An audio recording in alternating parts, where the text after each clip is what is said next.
හරි එහෙනම් සාදුකාරයක් දෙමු. දැන් අපි අවස්ථා දෙකකදී මේ උතුම් වූ ශ්‍රී සද්ධර්ම කරුණු ඒ වගේම පරම ගාම්භීර වූ ශ්‍රී සද්ධර්ම කරුණු අපිට හැකියතාක් සරලාකාරයෙන් මේ පින්නතුන්ට පැහැදිලි කරා කරුණු ඉදිරිපත් කරා. දැන් තියෙන්නේ මේ සම්බන්ධයෙන් මොනවා හරි ගැටලු තියෙනවා නම් ධර්ම කරුණු පැහැදිලි කරගන්න අවස්ථාව. මොකද දුක පිළිසිඳ දකින අවස්ථාවක ආශ්‍රව ඡය වෙනවා. එතකොට එක ප්‍රශ්නයක් දැන් ඉදිරිපත් වෙනවා.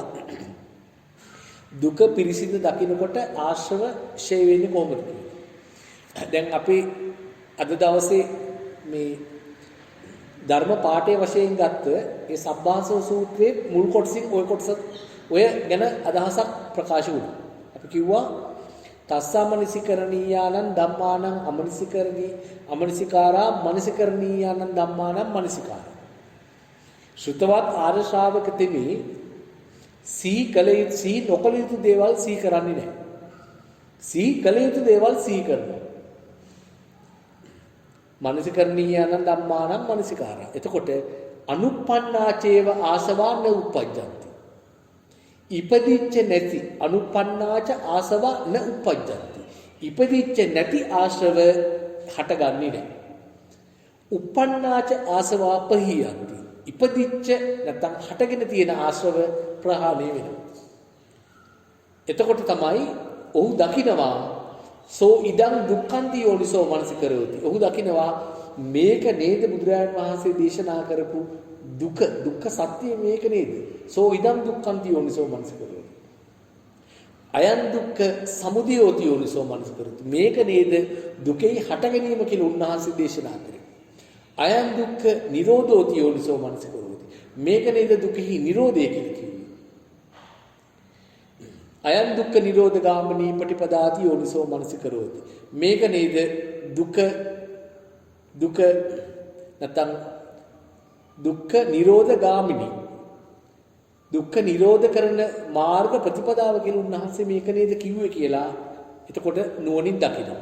ඒ නුවණින් දකිනකොට තමයි නූපන් ආශ්‍රව නූපදිනවා, උපන් ආශ්‍රව ගෙවෙනවා. දැන් ප්‍රශ්නේ තමයි කොහොමද දුක පිළිසිඳ දකිනකොට ආශ්‍රව ගෙවෙන්නේ කියලා. දැන් අපි මේ පින්නතුන්ට පැහැදිලි කරා මොකක්ද අපි දුක පිළිසිඳ දකින්නවා කියලා කරන්න ඕනේ.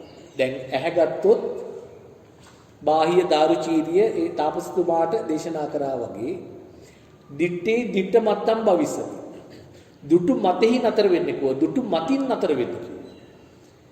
බාහිය දුටු මතින් නතර වෙන්නේ කියලා.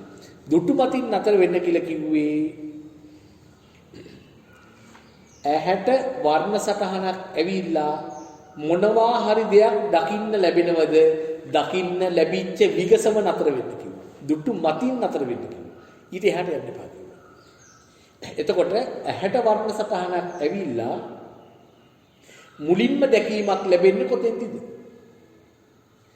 අපි දන්නවා ඇහැට වර්ණ සටහනක් ඇවිල්ලා ඒ වර්ණ සටහන චක්කු ප්‍රසාදයේ ගැටිලා ඒ වර්ණ සටහන වැය වෙමින් චක්කු ප්‍රසාදයේ බිඳෙනවා. මේවා රූප. එතකොට මේ රූප වැය වෙමින් චක්කු විඥාන සිත හට ගන්නවා. චක්කු විඥාන සිත එතකොට නාම.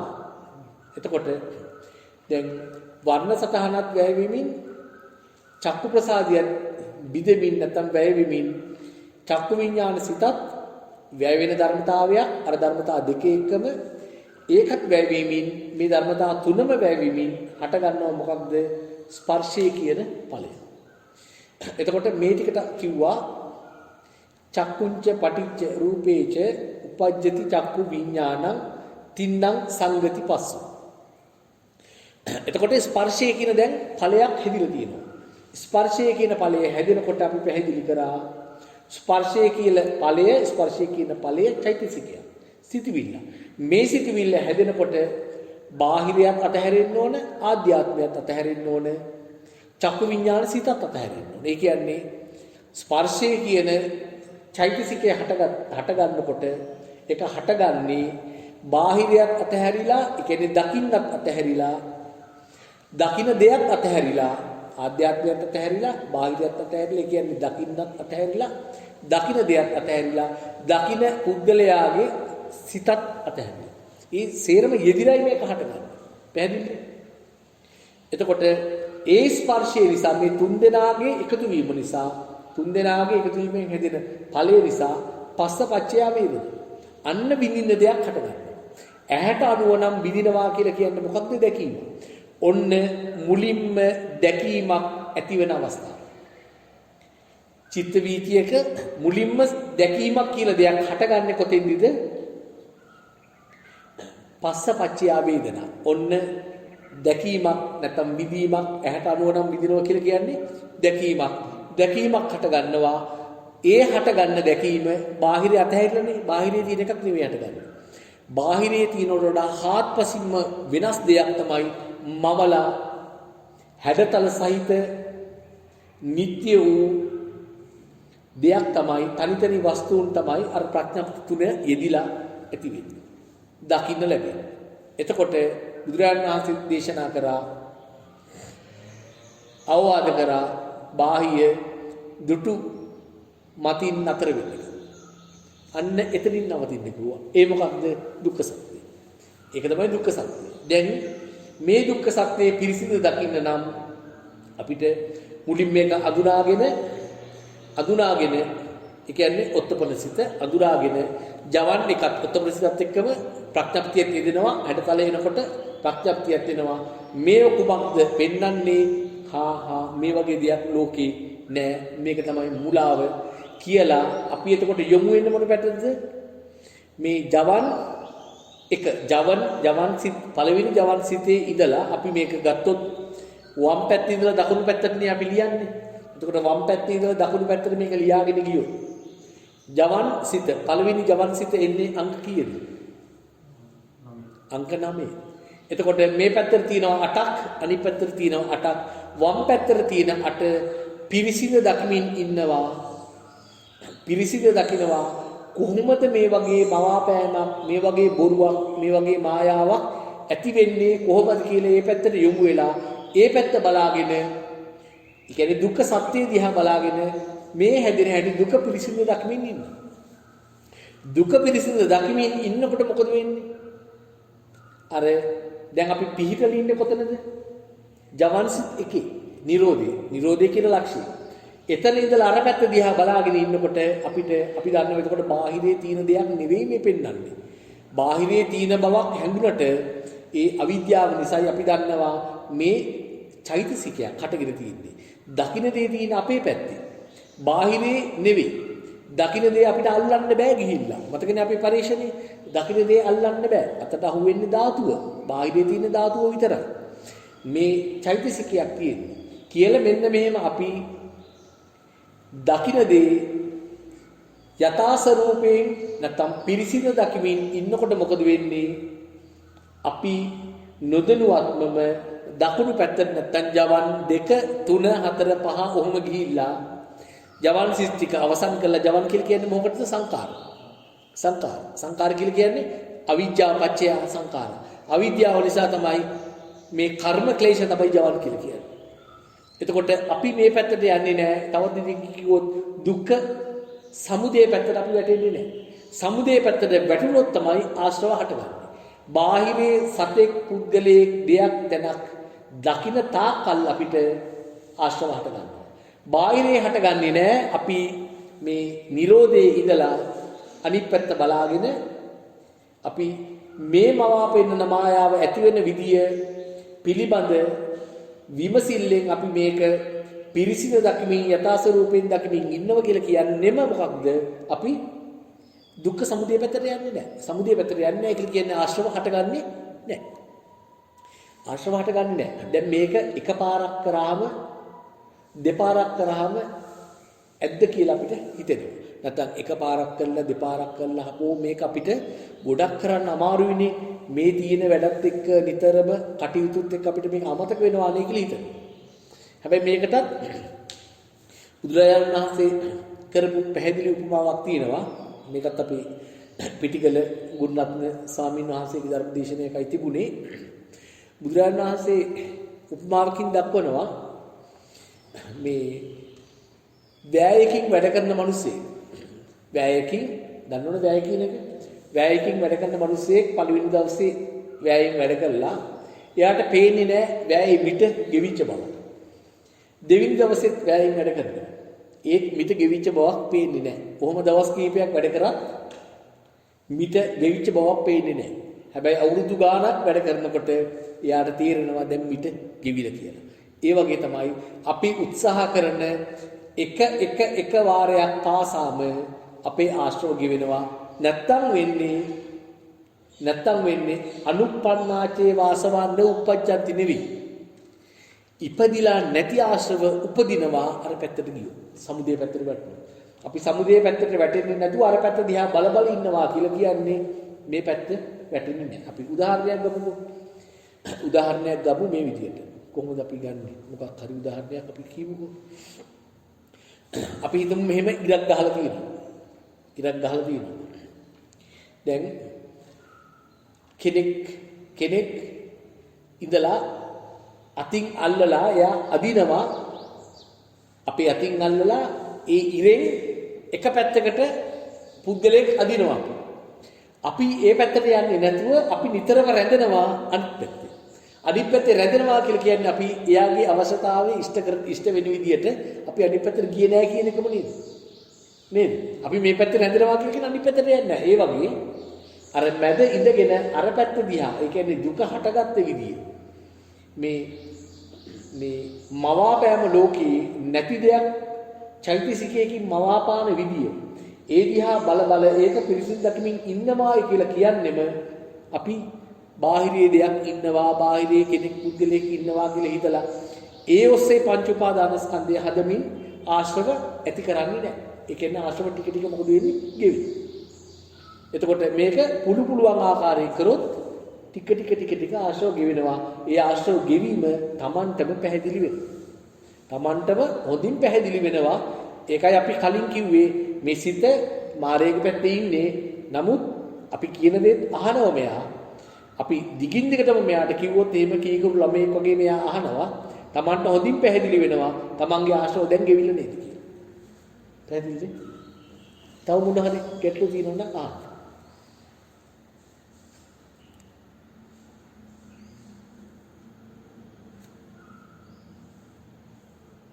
මොනවද තියෙන්නේ ගැටලු?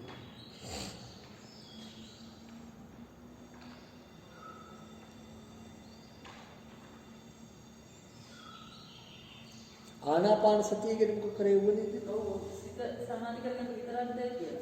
නෑ ආනාපාන සතිය සිත සමාධිගත කරන්න මූලිකව පාවිච්චි කරනවා. නමුත් ආනාපාන සතියට මේ කියන්නේ හුස්ම පිළිබඳව සිහිය පිහිටුවලා තමයි බුදුරජාණන් වහන්සේ දේශනා කළ තියෙන්නේ. සතර සතිපට්ඨානයේ වඩනකොට භාවනාවක් වශයෙන් වඩනකොට අපිට කරන්න තියෙන්නේ ඔය හුස්ම පිට වෙන එකයි ඇතුල් වෙන එකයි පිළිබඳව සිහියෙන් ඉන්න. හැබැයි අර සාමාන්‍යයෙන් කරන මම හුස්ම ගන්නවා මම හුස්ම හෙලනවා කියලා කියන ඒක නෙවෙයි. මම හුස්ම හෙලනවා මම හුස්ම ගන්නවා නැත්තම් හුස්ම ගනිමි හුස්ම හෙලිමි කියලා කියනකොට එතෙන්දී කෙලින්ම මම ඉන්නවානේ. දැන් මෙතෙන්දී ඒක අපි ඉදිරියේදී වෙන දවසක පස්සේ සාකච්ඡා කරමු. දැනට අහපු නිසා පොඩ්ඩක් පැහැදිලි කරන්න. මේකදී බුදුරජාණන් වහන්සේ දැන් පැහැදිලි කරනවා මේ පරිමුඛං සතින් උපට්ඨපේත්වා. දැන් සිහිය තියන්න ඕන මුලින්ම මේ ආකාරයට. දැන් බාහිරේ සිත පිහිටුවලා බාහිර මොන හරි දෙයක සිත පිහිටුවලා ආරම්භයේදී බාහිරේ ශූන්‍යතාවය දකින්න ඕන. කොහොමද ඒක කරන්නේ? දැන් මේ පින්නතුන්ට අපි අද දවසේ කියපු දේවල් පැහැදිලි වුණා නම් බාහිරේ ශූන්‍යතාවය තේරෙන්නේ පැහැදිලි වෙනවා. දැන් බාහිරේ තියෙන්නේ ඇත්තටම මොනවද? සතර මහා ධාතුවෙන් හැදිච්ච රූපනේ තියෙන්නේ. සතර මහා ධාතුව සහ උපාදාය රූප වලින් හැදිච්ච රූප තියෙන්නේ. ඒ රූප පේනවද? දකින්න පුළුවන්ද? හැඩතල තියෙනවද? නෑ. එහෙමනම් බාහිරේ තියෙන්නේ ඔන්නෝක. හැබැයි අර උපාදාය රූප වන දැන් වර්ණ සතහන වර්ණය ඒ රූපයෙන් එනවා. ඒ එන දේනේ අපේ ඇහි ගැටෙන්නේ. ඒ එන දේ අපේ ඇහි ගැටුණාම චක්කු ප්‍රසාදයේ ගැටුණාම අපිට ඒ බාහිරියත් අතහැරිලා ආධ්‍යාත්මයත් අතහැරිලා පෙන්නනවනේ මවාපෑමක් කරනෝනේ පස්සපච්චය වේදනා කියලා අපි දැන් ගොඩක් පැහැදිලි කරේ. ඒ වේදනාවෙන් ඒ චෛතසිකයෙන් වේදනාව කියන චෛතසිකයෙන් පෙන්නනවා බාහිරේ ඉන්න බවට පෙන්නනවා සත්වයේ පුද්ගලයෝ සේරම වටේ දැන් තියෙන්නේ. නමුත් අර දුක පිරිසිදු දකින අවස්ථාවේදී ඒ කියන්නේ අපි නිරෝධ සත්‍ය නැත්තම් ඔය ඔත්තපන සහ ජවන් එක ඒ වගේ වෙලාව එතෙන්දී අපි ඉන්නේ එහාට යන්නේ නැතුව මේ පැත්තට ටිකක් නැවිලා අපි අවබෝධ කරගන්නව නෑ බාහිරේ තියෙන්නේ හැඩතල නැති දකින්න බැරි සතර මහා ධාතු මේ පේන්නේ මේ දකින්නේ හැඩතල සහිතේ. එහෙමනම් මෙතන මුලාවක් මායාවක් තියෙනවා. මොකක්ද ඇත්තට මෙන්න මේ සිතින් මවාදෙන දේවල්නේ. සිතින් මවාදෙන දේවල්. එතකොට ඒ සිතින් මවාදෙන දේ සිතේ කොච්චර කාලයක් පවතින්න පුළුවන්ද? ඒ චෛතසිකයට දැන් පේනව නේද මෙතන? ඒ චෛතසිකයට කොච්චර කාල ඉන්න පුළුවන්ද? එක චිත්තක්ෂණයක්. ඒ චිත්තක්ෂණය අවසන් වුණාට පස්සේ ඉතිරි නැතුවම ඒ දැකපු දේ නිරුද්ධ වෙනවා. එහෙමනම් අපි මෙතනින් හැරිලා අනිත් පැත්තට ගියාට පස්සේ ඔතන ඔය වගේ දෙයක් තියෙන්න පුළුවන්ද? ඔතන ඔය වගේ දෙයක් තියෙන්න බෑ. එහෙමනම් මේ ලෝකේ අපි දැකපු අනිකුත් ගස්වැල්, දරුවෝ, ගෙවල් දොරවල්, යාන වාහන දැක්කනේ කවදා හරි. ඒ දැකපු හැම දෙයක්ම අපි දැක්කේ බාහිරේ තිබිලා නෙවෙයිනේ. බාහිරේ නෑනේ. බාහිරේ තියෙන මොනවද? සතර මහා ධාතුව හැඩතල නැහැ. අර බිඳ වැටෙමින් තියෙන්නේ චිත්තක්ෂණයක් පාසා අන්න බාහිරේ තියෙනවා. පේන්නේ නෑ. එහෙමනම් මේ පේන්නේ බාහිරේ තියෙන දෙයක් නෙවෙයි. මේ අපේ මේ සිතේ හටගත්ත චෛතසිකයි මේ පේන්නේ. මේ චෛතසික වලට ඉන්න පුළුවන්, පවතින්න පුළුවන් උපරිම කාලයක චිත්තක්ෂණය. ඒ චිත්තක්ෂණේ අවසන් වුණාට පස්සේ ඒක සියරම නිරුද්ධයි. එහෙමනම් දැන් S2 පියාගෙන ඉන්න ඕනේ. මේ අවස්ථාව වෙනකොට S2 පියාගෙන. එහෙමනම් මේ බාහිරේ කිසිම දෙයක් දැක්කු දෙයක් තියෙන විදියක් නෑ. ඇයි? බාහිරේ දැකපු සීලුම දේවල් මේ චෛතසික වශයෙන් නම් හටගත්තේ. ඒ චෛතසික වලට ඉන්න පුළුවන් උපරිම කාලය එක චිත්තක්ෂණයක් නෑ. මේ වෙනකොට ඒ කිසිම දෙයක් ලෝකේ බාහිරේ තියෙන විදියක් නෑ. බාහිරේ මොනවත්ම නැත්තම් මම කියලා ගත්ත අපි ඔය කණ්ණාඩිය ගාවට ගිහිල්ලා අපි දකින්න රූපේ. ඒ දේ මොකද්ද? ඒ චිත්‍රය මේ තමන්ගේ චිත්‍රය. ඒ තමන්ගේ චිත්‍රයත් බාහිරේ තියෙන එකක් වගේම නේද? දැන් මේ හිතනවා ඇස් දෙක පියාගෙන. බාහිරේ කිසි දෙයක් නැහැ. බාහිරේ සියලුම සත්වයන්, පුද්ගලයන්, ස්ථාන ඒ දේවල් දැක්කේ බාහිරේ තිබිලා නෙවෙයි. දැක්කේ කොහොමද? චෛතසික හටගත්ත චෛතසික වලින් මවාපෑවෙන්නේ. එහෙමනම් ඒ චෛතසික නිරුද්ධ වුණාට පස්සේ මොකවත් නැහැ බාහිරේ. බාහිරේ කිසිවක් නැත්තම් ඒ චිත්‍රය ඒ විදිහටම අපි දිය කරලා අරිනවා. ඒ වගේ දැන් අපි බලනවා මේ තමන් කියන චිත්‍රය. තමන් කියන එකත් බාහිරේ වගේ නේද? මේ කෙස් ලොම් නියදත් සම්වලින් මේ හැදිලා තියෙන මේක මේ මොකද්ද? මේ බුදුරජාණන් කියපු රූපේද නෑ. මෙතනත් සතර මහා ධාතුවයි ඇත්තේ. සතර මහා ධාතුවෙන් එන අර උපාදාය රූපේ නිසා මවා පෙන්වන චෛතසිකයක් නේ. මේ හැඩතල නැත්තම් කොහොමද මේක තියෙන්නේ? එහෙමනම් මෙහෙකුත් නෑ, බාහිරේකුත් නෑ. එහෙමනම් මේ ලෝකෙ තියෙන්නේ ඇහැට පේන්නේ නැති රූප විතරයි. අන්න බාහිරියක් නෑ, ආධ්‍යාත්මයක් නෑ. ඒ දෙකම අතහැරලා දාලා ඊට පස්සේ සිත අරගෙන යනවා කොතෙන්ද? නාසය ඉදිරියට, මුඛයේ ඉදිරියට අරගෙන ගිහිල්ලා බාහිරයක් නෑ, ආධ්‍යාත්මයක් නෑ, මොකවත් නෑ. සිහියෙන් ආශ්වාස කරනවා, ප්‍රශ්වාස කරනවා. ඒ සිහිය විතරක් තියාගෙන ඉන්නවා. ඒ සිහිය විතරක් තියාගෙන ඉන්නවා. ආශ්වාස කරනවා මම ආශ්වාස කරමි කියලා කියන්නේ නැහැ.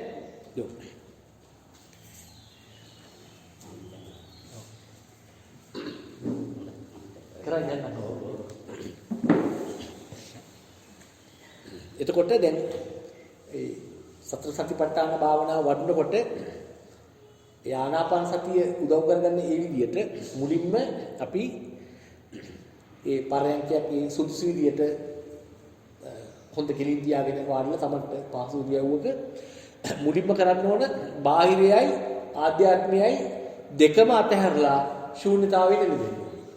එතකොට ශූන්‍යතාවයට එළඹෙනකොට බාහිරයේ මුලින්ම අතහරින්න ඕන. බාහිරයේ සිත පිහිටුවලා බාහිර ශූන්‍යතාවය අවබෝධ කරගන්න. කොහොමද බාහිර ශූන්‍යතාවය අවබෝධ කරගන්නේ? බාහිරේ තියෙන මේ සත්‍ය පුද්ගලයේ සේරම එතකොට පැහැදිලි බාහිරේ තියෙන දේවල් නෙවෙයි. හැඩතල තියෙන ඒවා නම් බාහිරේ තියෙන විදියක් නෑ. බුදුරජාණන් වහන්සේ දේශනා කළ තියෙන්නේ බාහිරේ තියෙන්නේ මොන වගේ දේවල්ද? ඇහැට පේන්නේ නෑ. හැඩතල නෑ. බිඳ වැටිමින් තියෙන රූප කලාප තියෙන්නේ. ඒකට ඒ වගේ වෙලාවකදී මේ වගේ මවල පෙන්නනවා නම් ඒ මවා පෙන්නන්නේ චෛතසිකයක්මයි. මේ චෛතසිකයන්ට පවතින්න පුළුවන් උපරිම කාලය චිත්තක්ෂණයක. දැන් ඇස් දෙක පියාගෙන ඉන්නේ මේ විදිහට සිහි කරනකොට. එතකොට චිත්තක්ෂණයක් ඉන්න පුළුවන්. එහෙමනම් මේ වෙනකොට ජීවිත කාලය තුල දැකපු කිසිවක් මේ ලෝකේ තියෙන විදියක් නැහැ. ඒ කියන්නේ බාහිරේ ශූන්‍යයි. බාහිරේ කිසි දෙයක් තියෙන විදියක් නැත්නම් ආධ්‍යාත්මය මොන වගේද කියලා දැන් ඊට පස්සේ මෙතෙන්ට බලන්න. එතකොට ආධ්‍යාත්මයේ මේ කෙස්ලොම් නියතත් සම්වලින් හැදිලා මගේ කියලා කණ්ණාඩි ඉස්සරහට ගිහිල්ලා බලපු ඒකත් චෛතසිකයක් නේද? ඒකත් වර්ණ සටහන මෙතන තියෙන්නේ හැඩතල නැති බිඳ වැටෙමින් පවතින ඇහැට දකින්න බැරි රූප කලාප වල එකතුවක්. එහෙම රූප කලාප එකතුවක් තියෙන තැනක තමයි අර වර්ණ සටහන ඇවිල්ලා චක්කුච්ච පටිච්ච රූපේච උප්පජ්ජ චක්කු විඥානං තින්න සංගති පස්සෝ කියන චෛතසිකයක් තමයි මේ මවා පෙන්නන්නේ. නැත්තම් කෙස්ලොම් නියදස්සම් කියලා දෙකක් ලෝකේ නැහැ. එහෙමනම් මෙතනක් තියෙන්නේ ඇහැට පේන්නේ සතර මහා ධාතුව. මේ දේවල් දකින්න නැහැ. කෙස්ලොම් නියදස්සම් දකින්න දෙයක් නැහැ. එහෙමනම් මෙතනක් මෙතෙක් කල් දැකපු මේ වගේ දේකුත් ලෝකේ නැහැ. බාහිරෙත් නැහැ. ඒ කියන්නේ ලෝකයේම සත්‍යයක් පුද්ගලයෙක් කිසිම දෙයක් නැහැ. එහෙම කියලා ඒ ශූන්‍යතාවයට ඇවිල්ලා ඊට පස්සේ පරිමුඛං සතින් උපට්ඨපෙත්වා කියලා සිත පිහිටුවා ගන්නවා කොහෙද මුඛයට ඉදිරිපස්සේ. එතකොට බාහිරෙත් නෙවෙයි ආධ්‍යාත්මෙත් නෙවෙයි. බාහිරයට යන්නෙත් නැහැ ආධ්‍යාත්මයට යන්නෙත් නැහැ.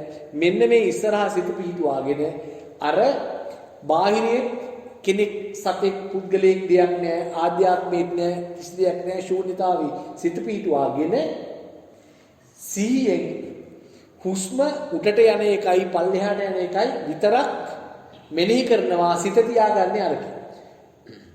හුස්ම ගන්නවා හුස්ම හෙල්ලනවා කියන්නේ හුස්ම ගන්නවා හුස්ම හෙල්ලනවා කියලා කිව්වොත් කෙලින්ම සත්‍ය පුද්ගලෙක් ඉන්නවා. එහෙම වුණොත් දුකින් මිදින බොරු. එතකොට මොකද කරන්නේ? නිතරම මේ ලෝකේ ශූන්‍යතාවයේ බාහිරත් අතහැරියා ආධ්‍යාත්මයත් අතහැරියා කියන්නේ මුළු ලෝකෙම අතහැරියා. ලෝකෝත්තරයි. ඒ තත්වයට ඇවිල්ලා ඉන් පස්සේ සිත පීඩුවලා නුවණින් ආශ්වාස ප්‍රශ්වාස කරනවා දැනෙනවා මෙතනින් හුස්ම පිට වෙනවා හුස්ම ගන්නවා පිට වෙනවා පිට වෙනවා කියලා කියන්නේ නැහැ හිත තියන්නේ ශූන්‍යතාවයට හිතට එතකොට එනවා අරමුණ හිතට ඔන්න අරමුණ වෙනවා අර අපි කිව්වේ මන ධම්ම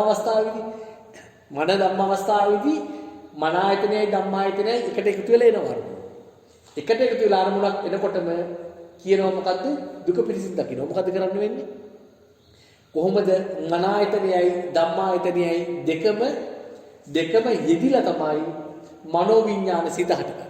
දැන් ඉතින් හිතනවා. දැන් ආශාස ප්‍රසාස බෑ. අර වගේ දෙයක් ආවොත්. එතකොට මනෝ විඥාන සිත හට ගන්නවා මනෝ විඥාන සිතත් මන ආයතනයත් ධම්මායතනයත් තුනම එකට වැයවීමෙන් මනෝ සංපස්සේ ඇති කරනවා. මනෝ සංපස්සේ වේදනාවක් ඇති කරනවා. ඒ මනෝ සංපස්සේ වේදනාව හැදෙනකොට චෛතසිකය මේ චෛතසිකය හැදෙනකොට බාහිරේ තියෙන එකක්වත් ඒ කියන්නේ ඒ සිතුවිල්ල බාහිරේ තියෙන දෙයක්වත් ඒ සිතුවිල්ල විඳින කෙනෙක්වත් ඒ සිතුවිල්ල දකින කෙනෙක්වත් නැහැ මොකක්වත් නැතිව නිකන් සිතුවිල්ලක් එනවා ඒ සිතුවිල්ල තමයි මේ අතන ඉන්න කෙනා අහවල් සෑය අහවල් දෙකී කිය මේ මතක් කරන්නේ එහෙම දේවල් මේ ලෝකේ නැහැ බාහිරේ තියෙන්නේ ඇහැට පේන්නේ නැති හැඩතල නැති සතර මහා ධාතු විතරයි කියලා මෙනෙහි කරනකොටම ඒ සිතුවිලි නැති නැවත සිහියෙන් උස්ම ගන්නවා පරිමුඛං සති උපට්ඨපෙත්වා කියලා එහෙම හිතනවා ඒ විදිහට සිහිය තියාගන්න. ඒතර බාහිරෙත් නෑ ආධ්‍යාත්මයත් නෑ.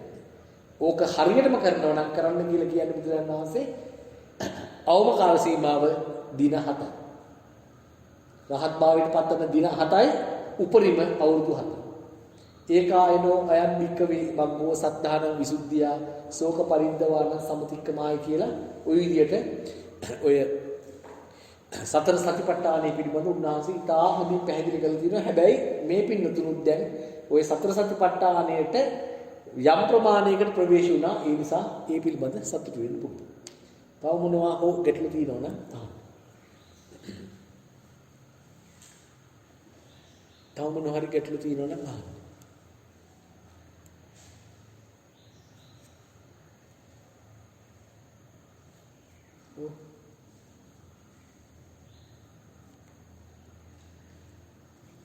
විනාඩි 10ක් විතර දෙන්නම්.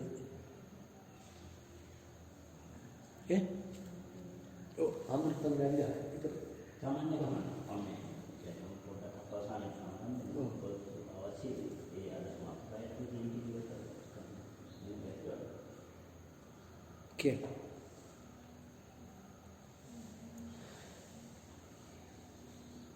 මොනවත් නේ ගැටලු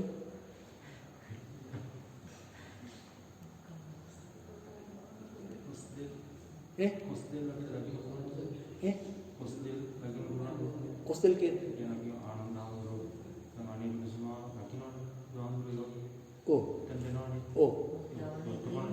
වර්තමාන දෙක ඇවිල්ලානේ නැත්නම් අඳුර ගන්න බෑනේ ඒ කියන්නේ ආශ්‍රයෙන් මේ අඳුර ගන්න ඒ අතීත සංඥාවෙන් මේ අඳුර ගන්න ඕක අපේ ගුණරත්න හඳුරුවන්ගෙන් ඔය එක මහත්යෙක් ඔය ප්‍රශ්නේ අහනවා. නමුත් දැන් උන්වහන්සේ කියන්නේ මේක උන්වහන්සේලා ගන්න අවබෝධයෙන්. ඒකට හොඳ උදාහරණයක් කියනවා. නෑ අපි යනවනේ. අපි ජවන් එක පැනලා යනවා. ඒක තමයි කියන්නේ අප්පමාදෝ අමත පදම් ප්‍රමාදෝ මච්චුනෝ පදම් කියන්නේ හරියටම මේ ලක්ෂ්‍යය. මෙතන තමයි නිරෝධය. අපි පැනලා ගියාට ටිකක් පුරුදු කරාම අපි ඕග යෝග වගේ ගිහිල්ලා දිකට හිතාගෙන යන වලක්වලා එනවනේ දැන් ටිකක් පුරුදු වෙන්න.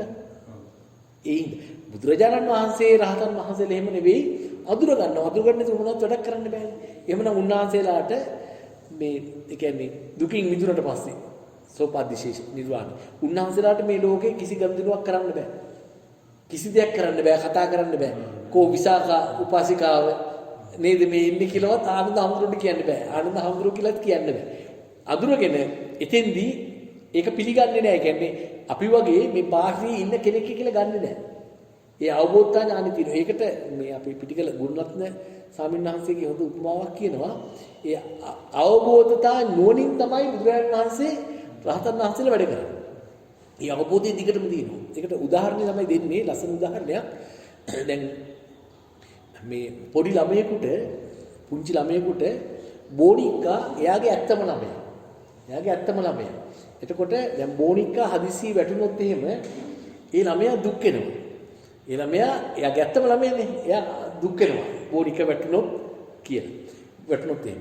එතකොට දැන් බෝනික්කා වැටිච්ච වෙලාවකදී එයාගේ අම්මා කටයුතු කරන විදිය. ඒ ළමයාගේ අම්මා කටයුතු කරන අම්මා දන්නවා බෝනික්කා කියලා කියන්නේ මේ රෙදි වලින් හරි ප්ලාස්ටික් වලින් හරි මෝකින් හරි රබර් වලින් හරි හදපු දෙයක්.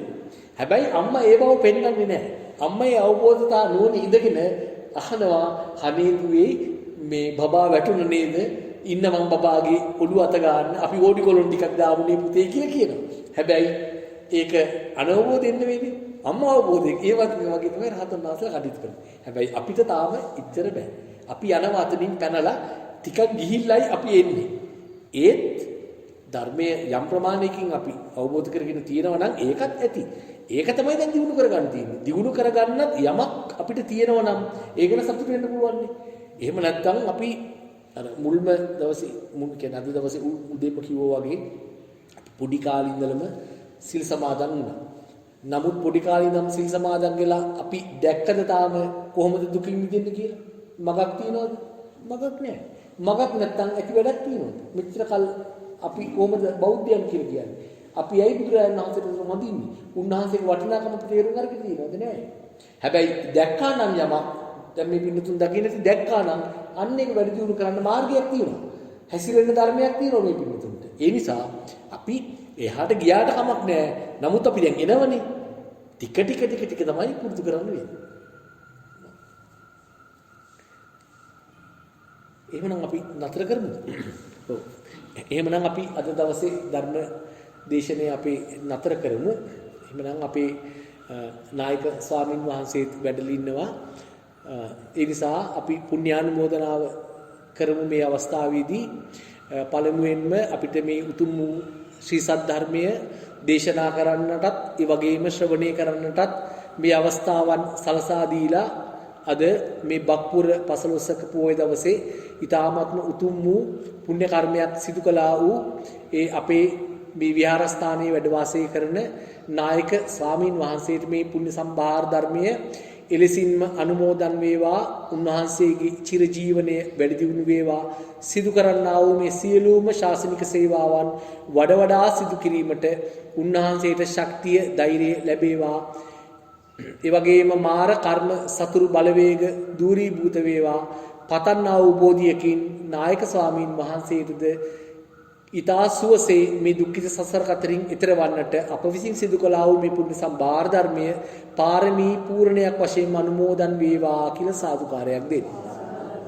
ඒ වගේම මේ විහාරස්ථානයේ වැඩ වාසය කරන අනිකුත් ස්වාමින් වහන්සේලාටද මේ පුණ්‍ය සම්භාර ධර්මයේ අනුමෝදන් වේවා. චිරජීවනයේ ලැබේවා. පතන්නා වූ බෝධියකින් මේ දුක්ඛිත සසර කතරින් ඈතර වන්නට ලැබේවා කියලා සාදුකාරයක් දෙන්න. ඒ වගේම විශේෂයෙන්ම අපට මේ උතුම් වූ ශ්‍රී සද්ධර්මය අවබෝධ කර ගැනීමට ඉඩකඩ සලස්වාලු ඒ පූජනීය පිටිකල ගුණරත්න ස්වාමීන් වහන්සේටත් මාංකඩ වල සුදස්සන ස්වාමීන් වහන්සේටත් මේ පුණ්‍ය සම්භාර ධර්මය අනුමෝදන් වේවා. උන්වහන්සේලාගේ මේ ශාසනික සේවාවන් වඩාත් සිදු කිරීමට හැකියාව ලැබේවා. චිරජීවනයේ ලැබේවා. මාර කර්ම සතුරු බලවේග දූරීභූත වේවා. උන්වහන්සේලා පතන්නා වූ බෝධියකින් සුවසේ මේ භයංකර සසර කතරින් ඈතර වන්නට අප විසින් කරනු ලැබුවා වූ මේ පුණ්‍ය සම්භාර ධර්මයේ උන්වහන්සේලාට පාරමී පූර්ණයක් වශයෙන් නිසකවම අනුමෝදන් වේවා කියලා සාදුකාරයක් දෙන්න. ඒ වගේම අපේ බුද්ධ ශාසනය ඒ වගේම අපව ආරක්ෂා කරන්නා වූ කතරගම විෂ්ණු සුමන සමන් ආදී සියලුම සම්මදෘෂ්ටික පින් කැමැති දිවි දේවතාවුන් වහන්සේලාට මේ පුණ්‍ය සම්භාර ධර්මයේ අනුමෝදන් වේවා. උන්වහන්සේලාගේ දිව්‍ය සප සම්පත් වැඩි දියුණු වේවා. දිව්‍ය ආයුෂ වැඩි දියුණු වේවා. පතන්නා වූ බෝධියකින් මේ භයංකර සසර කතරින් ඈතර වන්නට මේ පුණ්‍ය සම්භාර ධර්මයේ සීල දෙවියන්ට පාරමී පූර්ණයක් වශයෙන් අනුමෝදන් වේවා. උන්වහන්සේලා සාදු නාදයකින් මේ පින් අනුමෝදන් වේවා කියලා සාදුකාරයක් දෙන්න. ඒ වගේම අප නමින් මිය පරලොව ගියපු ඒ අපගේ දෙමාපියන් ගුරුවරුන් වැඩිහිටියන් හිතවතුන් වැනි සීල දෙනාටම මේ පුණ්‍ය සම්භාර ධර්මයේ අනුමෝදන් වේවා. පතන්නා වූ සැපයන් පවතී නම් එම සැප සම්පත් ලැබේවා. භයංකර භවයක ඉපදී සිටිනේ නමින් අත මිදීමටද මේ පුණ්‍ය සම්භාර ධර්මයේ හේතු වාසනා වේවා. අවසානයේදී මේ භයංකර දුක්ඛිත සසර කතරින් වහවහ ඈතර වන්නට මේ පුණ්‍ය සම්භාර ධර්මයේ ඒ සියලු මළගිය ඥාතීන්ට අනුමෝදන් වේවා කියලා සාදුකාරයක් දෙන්න. අප සෑම සිල් දෙනාටද මේ උතුම් වූ ගෞතම බුද්ධ ශාසනයේදී හෝ අවම වශයෙන් මේ මහා භද්‍ර කල්පයේ තුල ඒ උතුම් වූ මෛත්‍රී බුදු පියාණන් වහන්සේගෙන් සතර පද ගාථාවක් අසා මේ දුක්ඛ සසර කතරින් ඈතර වී අජරාමර නිර්වාණ ශාන්තිය ළඟා කර ගැනීමට හැකියාව ලැබේවා කියලා සාදුකාරයක් දෙමින් අපගේ මේ ධර්ම දේශනය අදට නිමා කරමු. සියලු දෙනාටම තෙරුවන් සරණයි.